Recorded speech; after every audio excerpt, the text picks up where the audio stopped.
আপনি জানলে অবাক হবেন, এই বৃষ্টি হতে পারে আপনার স্ট্রেস কমানোর সবচেয়ে সস্তা থেরাপি। ব্রিটিশ সংবাদ মাধ্যম বিবিসির এক প্রতিবেদনে উঠে এসেছে বৃষ্টির এমন কিছু জাদুকরী গুণ যা আপনার মানসিক স্বাস্থ্যকে আমূল বদলে দিতে পারে।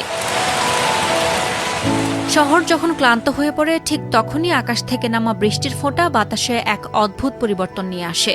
বিজ্ঞানীরা বলছেন, বৃষ্টির পানি যখন মাটিতে আছড়ে পড়ে তখন বাতাসে প্রচুর পরিমাণে নেগেটিভ আয়ন বা ঋণাত্মক আয়ন তৈরি হয়। নিঃশ্বাসের সাথে এই আয়ন যখন আমাদের শরীরে ঢোকে তখন এটি সরাসরি আমাদের মস্তিষ্কের সেরোটোনিন লেভেলে প্রভাব ফেলে।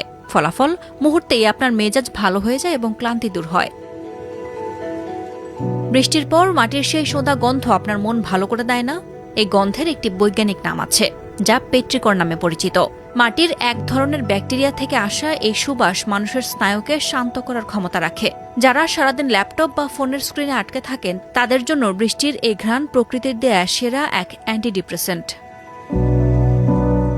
শুধু মানসিক শান্তি নয়, শরীরকেও সতেজ করে এই বৃষ্টি। আমাদের চারপাশের ধুলোবালি আর বিষাক্ত ধোঁয়াকে বৃষ্টির ফোঁটা ধুয়ে সাফ করে দেয়। ফলে বৃষ্টির সময় আপনি যে বাতাস নিচ্ছেন তা দিনের অন্য সময়ের চেয়ে অনেক বেশি বিশুদ্ধ। বিশেষজ্ঞরা বলছেন, বৃষ্টিতে কিছুক্ষণ হাঁটা বা হালকা ব্যায়াম করা আপনার ক্যালোরি পোড়াতেও সাহায্য করে। বৃষ্টির শব্দ আর স্পর্শ আপনার ইন্দ্রিয়গুলোকে সজাগ করে তোলে, যা এক ধরনের ন্যাচারাল মেডিটেশন হিসেবে কাজ করে।